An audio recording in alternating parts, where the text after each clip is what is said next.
Crime Stories with Nancy Grace.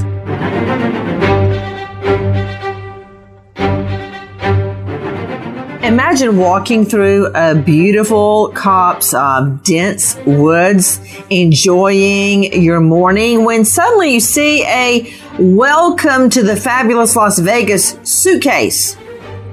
And of course, curiosity gets the better of you. You open it up and you don't find a lot of casino chips. You don't find a lot of money inside. You find a dead boy. That is exactly what happened. The body of a 5-year-old little boy found in a Welcome to Vegas suitcase. But now, who is he and how did he get there?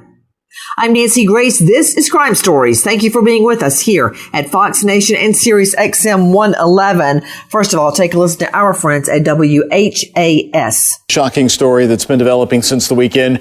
New evidence released by Indiana State Police moments ago in the discovery of a little boy's body in the woods in southern Indiana. The chilling reality that he may have been dumped there from somewhere else. This photo of a suitcase. Indiana State Police tell us the body of the little boy was found inside this suitcase. And for the first time, they have given a specific location, the 7000 block of East Holder Road in Washington County, Indiana, the wooded area there, that's southeast of Salem. Now, the discovery was made by a person hunting for mushrooms over the weekend. Also new today, an autopsy was performed. Police have not released any results, nor they've released no possible cause of death, and they still do not know his identity. We do know the police say the boy is only 5 to 8 years old. They add that he could have been from anywhere, not just southern Indiana. Investigators say they have been searching the wooded area where the boy was found, but the information has not led them to any answers. Again, a 5-year-old little boy stuffed into a suitcase, and the only clue we have so far is a sticker of sorts on the suitcase. It says, "Welcome to the Fabulous Las Vegas," with the iconic photo there where so many people take a picture in front of it of the background of Vegas. Why? Who is this little boy? How did he die? How can we trace his whereabouts? Because that's the only way we're going to find out who put him in that suitcase. Again, I'm Nancy Grace. Thank you for being with us here on Fox Nation and Sirius XM 111. I've got an all-star panel to make sense of what we know right now. But very first, I want to go to Max Lewis, investigative reporter with Fox 59, joining us out of Indianapolis. Max, thank you so much for being with us. First of all, what can you tell me about the area where the suitcase was found? So, yeah, this is in Washington County, Indiana. It's about a little over halfway from Indianapolis down to about the Louisville area, and it's extremely rural. You know, it really is shocking that this kind of thing would happen here. These people don't really see much going on down there, and for them to find a boy in a suitcase is pretty shocking. But as you said, the person that found this was doing mushroom hunting. So you think you can't just, do that in some city, some urban area. So he was in a pretty rural area and some country roads, not too far off the interstate, actually. Okay, Max Lewis joining me from Fox 59. I've got so many questions for you, Max. You said it's halfway between Louisville and what? It's halfway between Louisville and Indianapolis on the I-65 corridor there. How far away is this from I-65? It's only a couple miles from what I've been told from police off of the interstate there. Couple of miles off the interstate. With me, as I said, an all-star panel, but before we get going with them, having spoken to Max Lewis with Fox 59, I want you to take a listen to our friends at WHAS 11. The man who found this boy, Jeff Meredith, is in agony, knowing he was one of the last people to see this child's face. When I first saw that little feller, immediately I felt that he was telling me, help me. I need help. The Washington County Sheriff's Office is holding a memorial service for the little boy. The community is invited to honor him next Wednesday, June 1st at 11 in the morning. It will be held at Weathers Funeral Home in Salem. And remember, if you know anything about an unreported missing boy, about 5 years old, short hair, and about 40 pounds, or if you saw this suitcase in southern Indiana, contact ISP at its designated tip line for this case. That number is 888-437 888-437-6432. Repeat, 888-437-6432. Straight out to Dr. Michelle Dupree, former forensic pathologist, medical examiner, and detective, author of Homicide Investigation Field Guide and Investigating Child Abuse Field Guide, which we need your expertise in both of these areas. Dr. Michelle Dupree, first of all, I want to talk to you about the location. Location. It's not just about real estate. It gives me a plethora of clues we're going to need to figure this thing out. First of all, you've got a very rural, densely wooded area halfway between Indiana and Louisville. It's just a few miles off the I-65 corridor. Now, what does that tell me? And what can I learn from the area and from the suitcase? Dr. Dupree, can I talk to you about mushroom hunting? Because when someone finds a body, they're the first person you look at. When somebody calls 911, they're the first person you look at. In no way has the mushroom hunter come under suspicion. But that is a starting place. Let's talk about mushroom hunting in itself. Dr. Michelle Dupree, that was, let me just say, you don't hear that every day, right? That's right, Nancy, you don't.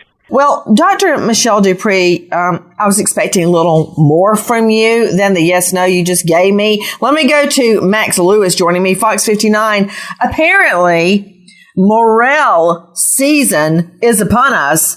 Morel mushrooms love Indiana. Tell me about it. Yeah, they sure do. They, start when the beginning of spring, and this suitcase was found in early April. So right about the time a lot of people do it. It's a very common activity. They go out, they go to deeply wooded areas, they search for these morel mushrooms, and they're pretty actually hard to find and kind of rare. So if you come upon them, you're doing a pretty good job. But it's a common activity that a lot of people do. So wouldn't really raise any suspicion that this guy was going out and doing that at this time.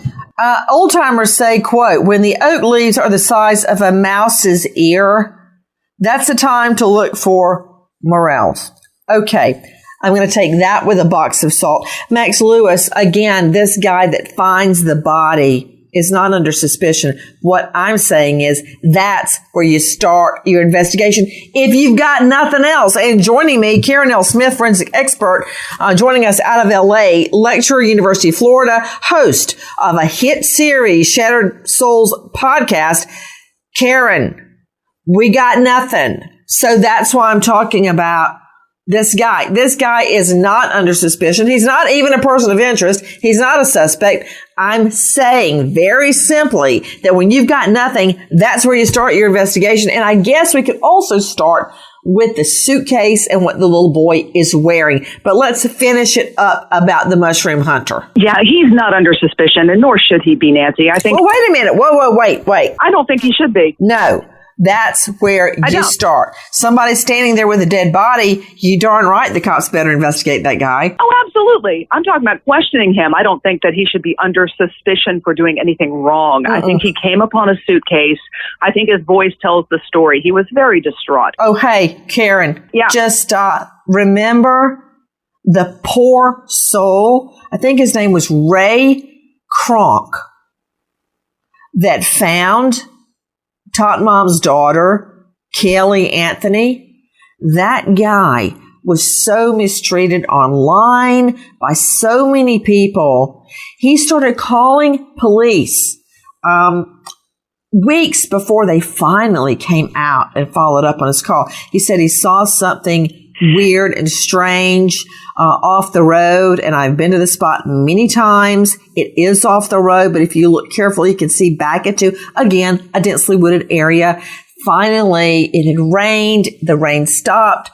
He called them again. They finally came out, and it was the remains of this little beautiful girl, Kelly Anthony, who many people to this day believe was murdered by her mother, Tot Mom Casey Anthony, and he was demonized. he was demonized when he's the one that did a good deed. And I believe that's what happened here. But since we've got nothing, that's the launching spot for cops to talk to this guy that finds the body. Right. And there's something else I'd like to point out with regard to the suitcase and where it was found. Mm-hmm. You can do a little bit of criminal profiling from the person who actually did leave it there. There was a handle that you can retract or you can put it down. Was that handle retracted or left extended? Was it just tossed away? Or was that suitcase placed down flat and face up? Was it hidden or left out to be found? This tells me about the person and whether or not they cared enough for this little boy to place it down, which means they may have spent maybe a moment there. Maybe they left something of themselves behind before they walked away. So it may be worth another search of that area. Looking at the suitcase, where it was found, how it was found, can tell you a little bit about the person who did leave it there. You know, thinking about the suitcase as well, I'd like to find out, was it new? Was it bought specifically for this purpose? If it was, that tells me the little boy had been in Vegas, or at least in the area of Vegas. Because, I mean, you can go to the airport, you can go to a lot of places surrounding Vegas, and you can find that type of Las Vegas, you know, paraphernalia, touristy stuff all over the state. So I'm wondering about that.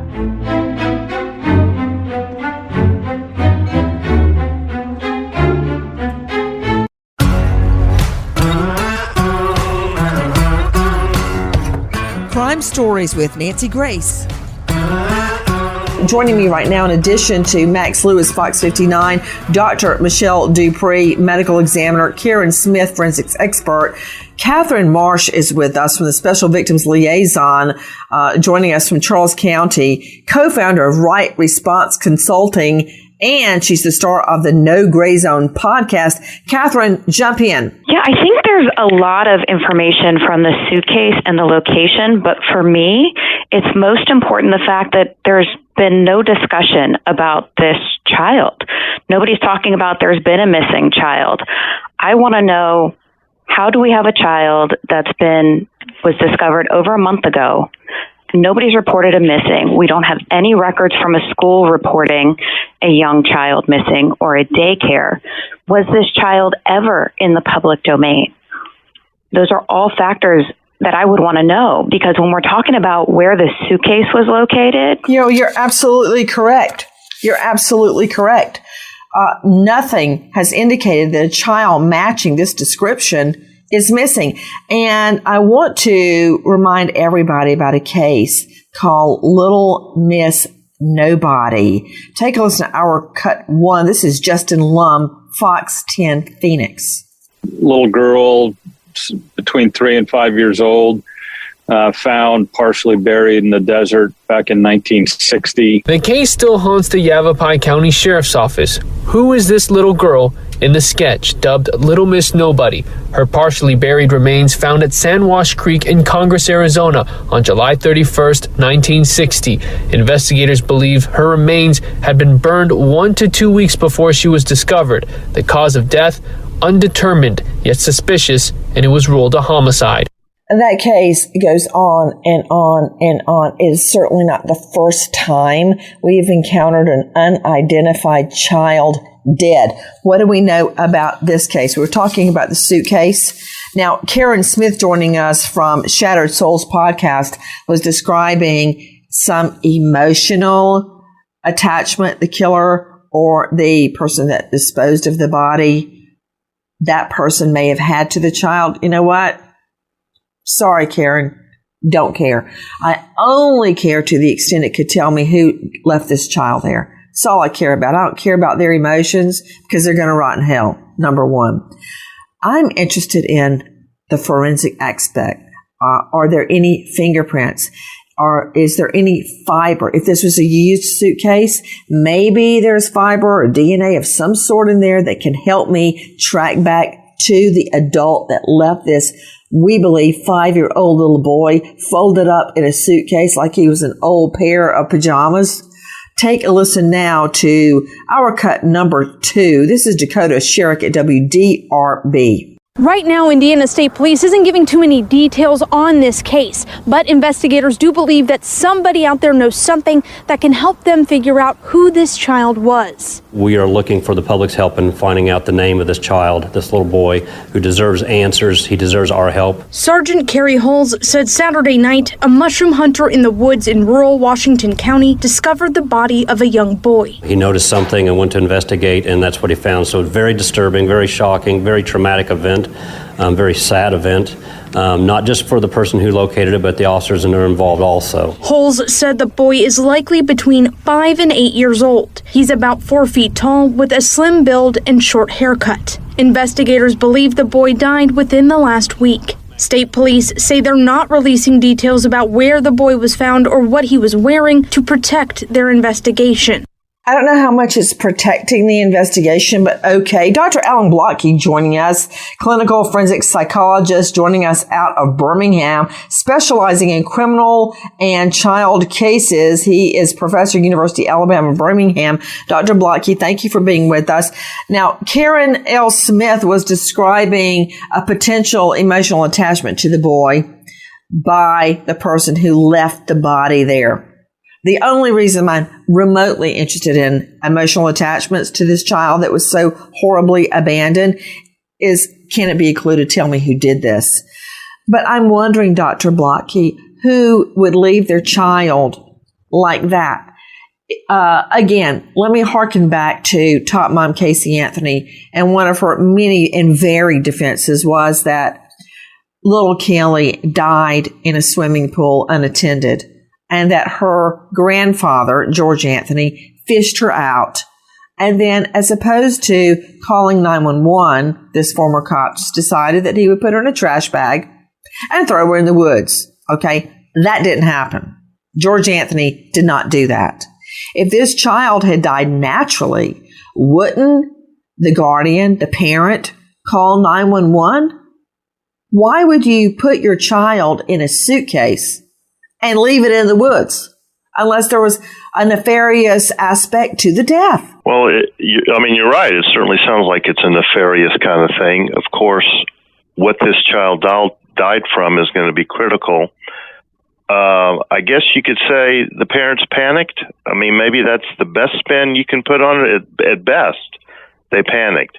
But it certainly makes no sense. It's certainly throwing out the trash. Oh, gosh. When you said that just hurt me. And you're right.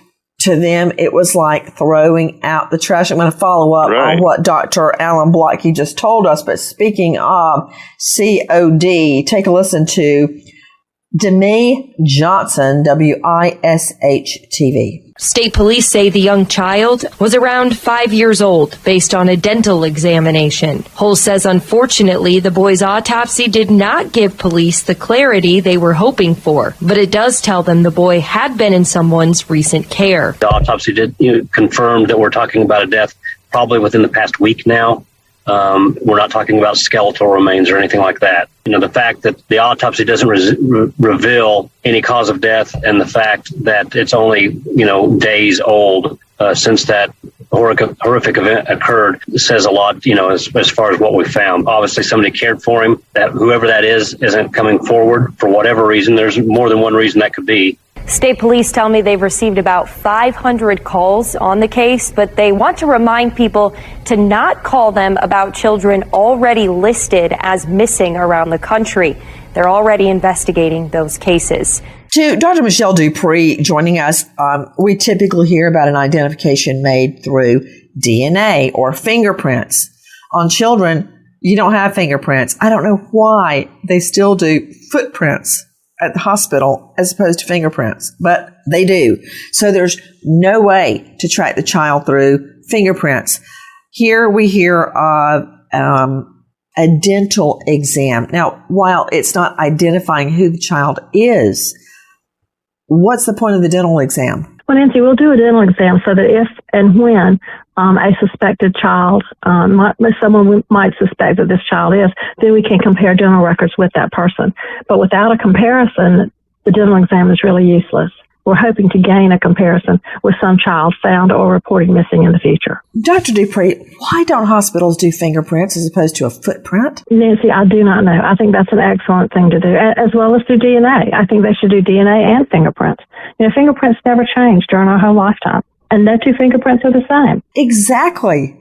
So if you have an adult print, if you find an adult, can the adult fingerprint be matched to a child fingerprint? Oftentimes, of course, it's going to be larger, but there are certain distinguishing characteristics, we call them points, that very well would be in the child's fingerprint as well as in the adult fingerprint. Dr. Dupree, let me ask you this as well. We just heard from police sources that the child had only been in the suitcase for a few days. How can you tell that? Nancy, we can tell that by the state of the body, the amount of decomposition or not, the way that body decomposes in that type of atmosphere. Because it was left outside, because it was in a suitcase, because it is warm weather, decomposition is going to happen faster. So we take all of those things into account when we determine the time of death. Joining me, Max Lewis, reporter Fox 59 out of Indianapolis. Max, again, thank you for being with us. You heard Dr. Michelle Dupree respond to my question by mentioning the weather. What is the weather in that area at this time of the year? It still would have probably been cool. I would say the average high in a day would be 50 degrees, maybe into the low 60s. And overnight, it could, get down into the high 30s. And possibly into even the freezing temperatures. We might have been a little bit out of freezing range at that point, but I think that could, affect things. I'll let the experts speak to that as far as temperature-wise. Right. Dr. Michelle Dupree, does that support or detract from your theory? It actually supports it because the body would have been in a closed container, which means it's probably going to be protected somewhat from the environment. And the fact that it doesn't get down too terribly low is still going to make that sort of a warm weather environment. So, yes, it's still accurate. Max Lewis joining me from Fox 59 Indianapolis. I'm very surprised that the police are not releasing the outfit the little boy was wearing. And I'll tell you why. Because when the twins were this age, I had special T-shirts for them, little matching outfits. Lucy at that time still always wore a bow before she broke my heart and quit wearing bows. I always had John David was obsessed with dinosaurs and choo-choo trains, and cars. A lot of his clothing had that emblazoned on the front. Any idea why they're keeping that a secret, Max Lewis? So what they've told us is that they are keeping the boys' clothes. They're not releasing the boys' clothes because they don't want to disrupt or compromise the integrity of the investigation. I don't know I'm not a police officer. I don't know why police do what they do, but like you said, it seems like that would be really helpful in identifying this boy. But I'll leave it to them to decide. You're right, Max Lewis. Karen Smith, there are reasons sometimes that police withhold peculiar facts in a case that only the killer would know. So when they catch the killer, if and when he or she gives a statement, you match it up to what has been withheld from the public to see if it's really the killer or if it's just a nut making a false confession. However, what we need is to identify this child, this little boy, who's just put in a suitcase and, like I said, left like an old pair of pajamas and out in a suitcase, out in the woods. I don't see how this is really helping them to withhold that evidence. Well, yeah, I'm on the fence with it. And I think the reason that they're doing it is they don't want an influx of false leads taking the investigators off the track. But if the public doesn't know what kind of clothes this child was wearing, it makes it difficult for the public to help. So it's kind of a catch-22, Nancy. A little boy just 5 years old left dead in a suitcase out in the middle of the woods, halfway between Indianapolis and Louisville, found by a mushroom hunter that seemingly, and I'll go out on a limb, is not involved. He's actually a good Samaritan that calls in the discovery. When I heard his voice describing what he found, I thought immediately he was not involved. So what do we know?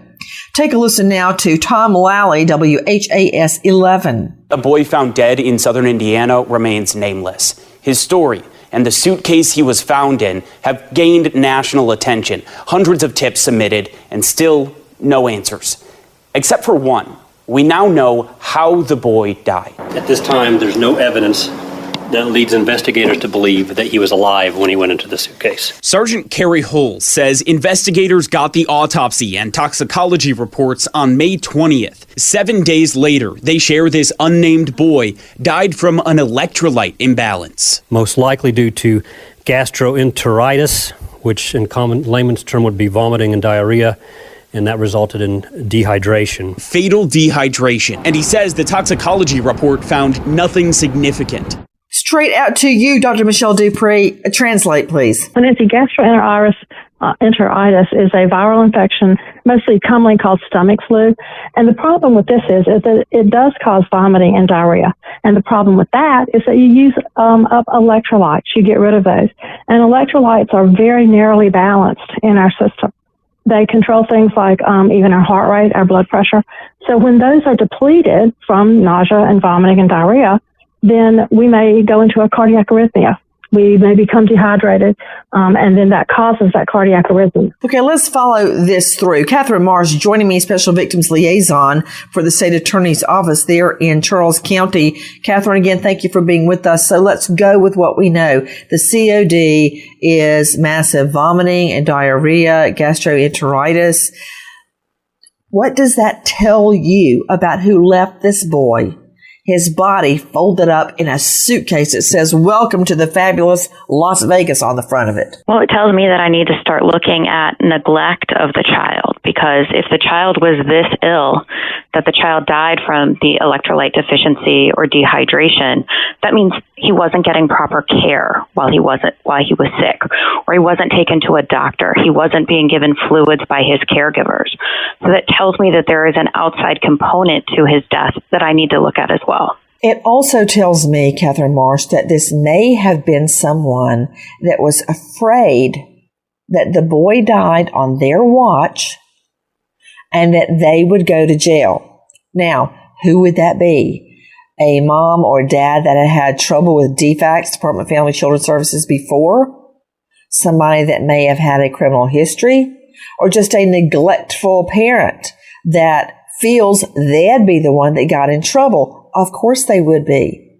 They let this boy die, a 5-year-old little boy. He couldn't have been any taller than what, Jackie, 3 feet or so? 5 years old. Now, my question, Max Lewis, Fox 59, have police drawn and released a composite sketch of the boy? No, Nancy, they haven't. That's another thing that people have been asking about, at least give us something more, because clearly what they've released so far is not working. It's not helped identify this boy, and they're still basically back at the drawing board. And so that's what a lot of people are asking, but they haven't done it. They, again, are citing compromising the investigation. I'll leave that to the experts to decide whether or not that is true or not, but we'll see. Okay. That's total BS. Look, I know, Max Lewis, it's not your message. You're just the messenger. But step one is identifying the boy.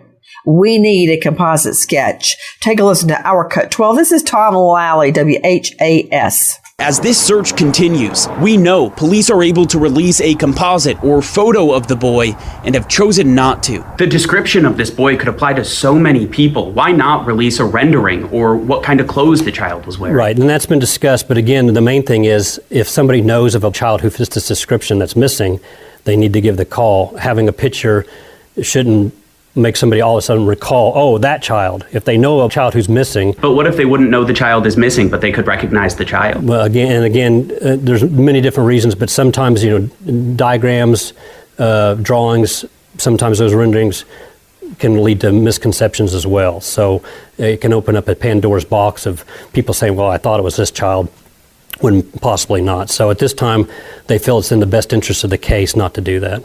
To Karen L. Smith joining me, forensics expert joining us out of LA. This isn't exactly right. A composite, as we are calling it, is typically made when you can't get a full facial. Okay. Here, like a photograph, you make it based on an or several eyewitnesses. Here we have the boy. His body is still intact.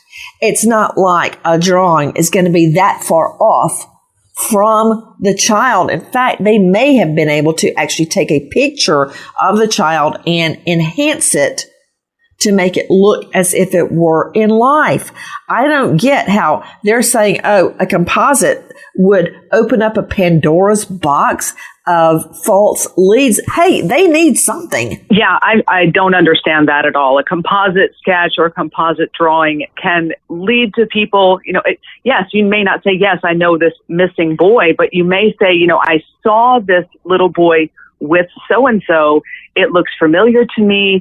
None of that makes sense. The clothing, I said I was on the fence. The composite drawing, I don't understand that at all. Okay, guys, take a listen now to our friend Katrina Nickel at WDRB. Just off a rural road in Washington County, one answer can be added to a long list of questions that remain. And the cause of death of the young male as electrolyte imbalance. According to ISP, the autopsy results say vomiting and diarrhea likely resulted in severe dehydration. It's a very odd, tragic case. Medical director for Norton Children's Hospital, Mark McDonald, explains that a death related to electrolyte imbalance leads to organs slowly shutting down. You don't really know what's going on. You don't. You're delirious and you eventually become unconscious. And to die from something like severe dehydration is uncommon for a young child who police believe is a 5-year-old boy and can take days. The only circumstance I would think that a younger child could become so dehydrated they pass away would be if they were really by themselves. If they were left alone and didn't have the means to help themselves or have someone around to help them. That is exactly what you were saying, Catherine Marsh. Catherine, Special Victims Liaison. This child was horribly neglected, and you just heard the cop hit the nail on the head. The child was alone and died as one organ after the next shut down. That's correct. And it's the heartbreaking thing, especially when you heard him say this kind of death would have taken days. So we had a child who suffered for days. And then after that, suffering was folded up, put in a suitcase, and disposed on the side of the road.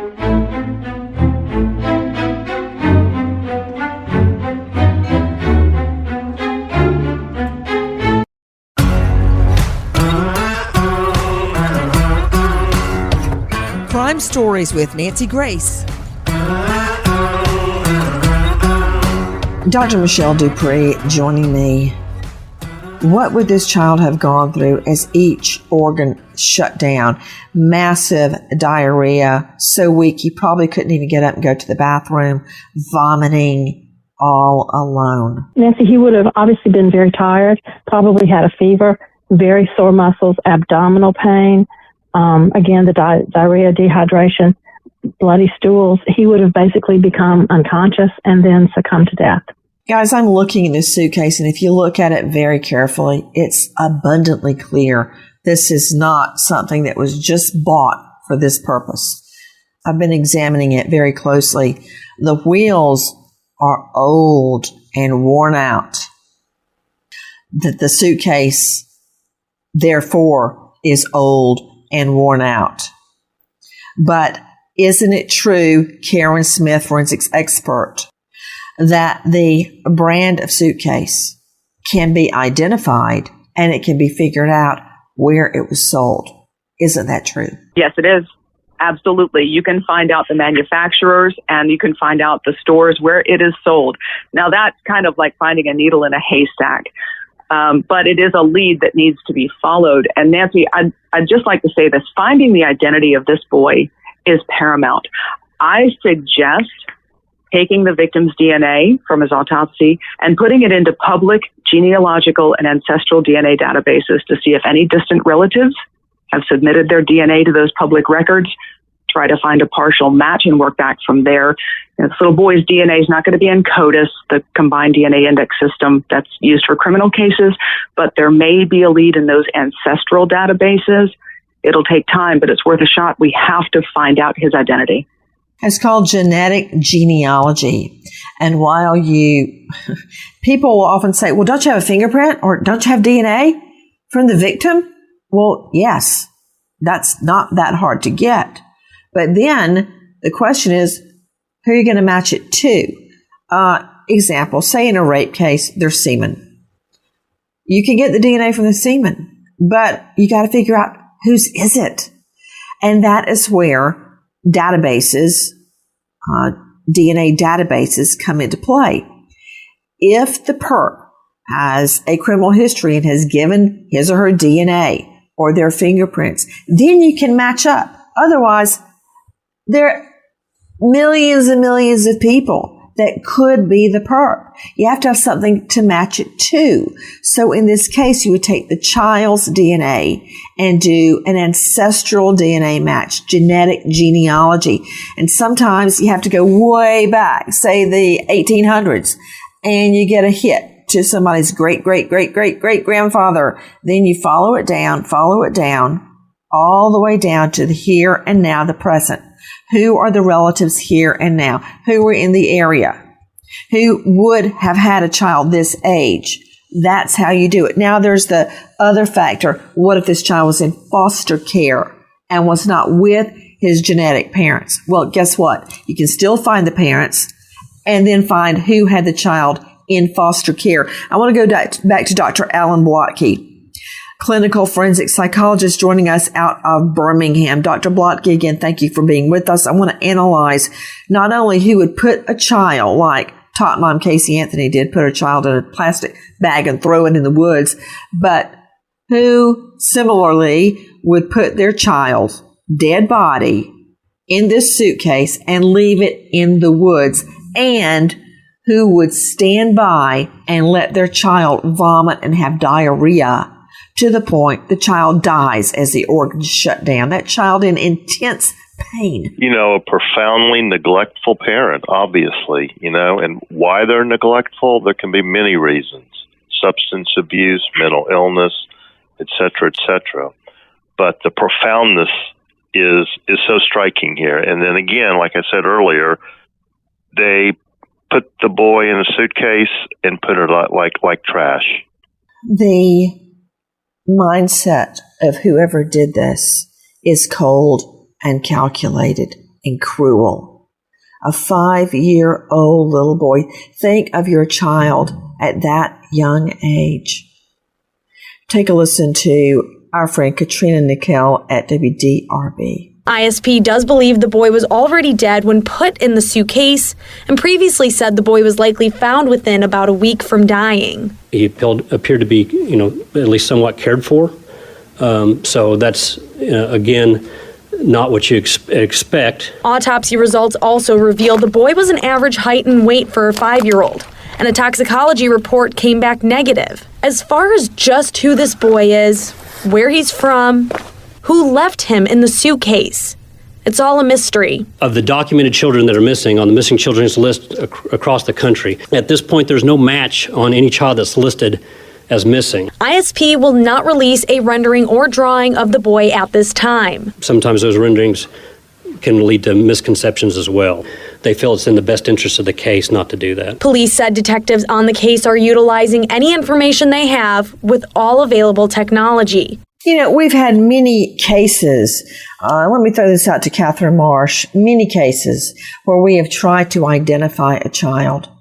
Sometimes these cases go cold and it's decades later that the child is identified and there's no way to bring the killer to justice. What do you advise, Catherine, so this case doesn't go cold? I think I'd start with what so many people on this panel have said. I think it's imperative to get the composite sketch or the picture of this young victim out there. I think we need to know what he looks like, because then we can start moving forward with identifying him and building the blocks of the last moments of his life or the last time somebody saw him. What we know is in 6 weeks, nobody's reported a child missing to the police that fit his description. So it's not going to come from the caregivers. It needs to come from people in the community. We need to get what he looks like out. You know, that's really interesting. Remember Karen Smith, the House of Horrors in California, the Turpin parents who mistreated their children so horribly. They had many children. Not one neighbor reported never seeing the children. Nobody said a thing. So I doubt very seriously that neighbors or anybody in the community is going to come forward. What's our best chance? At this point, I have two suggestions. One would be to consider using what's called wet vacuum technology, like an MVAC. These can extract really minute samples of DNA that might not be recoverable by standard methods like swabbing or taping. Mm-hmm. These wet vacuums spray a buffer onto the substrate and then pull everything out into a bottle. This can find other sources of DNA that are not the victims. So that may be a lead. Another one, and this is a little bit of a wide net, but there may be spores or pollen or other fauna present on his clothes or in that suitcase that are foreign to the area where he was found. That can give investigators an area of focus, so they might want to contact a forensic botanist to consult on microscopic analysis of that clothing to see if there's any unusual plant material from a specific state or region or even other country, Nancy. We don't know where this little boy is from. He may not be from the United States, which may be why the person who left him there didn't consult a doctor. I'm not giving an excuse. It's disgusting. But, you know. I'm just going to go out on a limb and say he was from the U.S. Okay. Someone that lived in or had visited Vegas, someone that was familiar with this area and knew to dump the body there. I would also be interested in the clothing, where it came from, what store, what mall in this country, to give me an idea of where the perp lives, as well as did the boy have on shoes, because on those shoes would be a wealth of forensic evidence. Agreed. Tip line 812-248-4374 or toll free 800-872-6743. We wait as justice unfolds. Nancy Grace, Crime Story, signing off. Goodbye, friend.